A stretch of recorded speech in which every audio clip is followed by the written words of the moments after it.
Ang intense ng mga kaganapan ngayon sa abot kamay na pangarap sapagkat magbabalik na ang tauhan ni Don Pepe.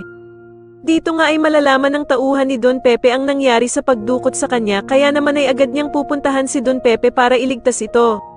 Samantala ay gagawin naman ng bruhang si Moira ang lahat para walang ebidensya ang makakuha sa kanila na hindi talaga totoong tanyag ang anak niyang si Zoe, at dito nga ay susunugin niya ang DNA test na pinagawa ni Lolo Pepe tungkol sa kanilang dalawa ni Zoe.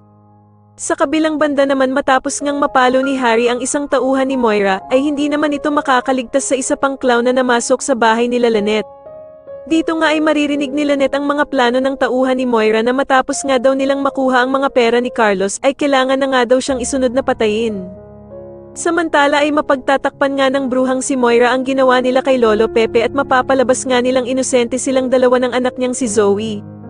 Walang paniwala naman si Doc Robert sa mga kasinungalingan ng anak niyang si Zoe samahan pa ng pagdadrama nitong si Moira.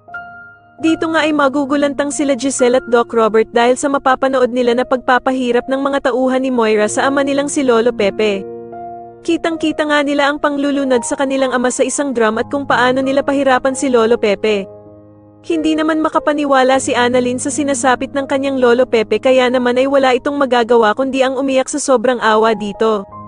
Sa kabilang banda naman ay makikipagkita naman itong si Doc Robert kay Bala Hadje upang ibigay ang hinihingi nitong pera kapalit nga daw ng buhay ni Lolo Pepe. Ngunit kailangan nga daw pumunta ni Doc Robert ng mag-isa dahil kundi daw ay maliligo itong si Lolo Pepe sa sarili nitong mga dugo.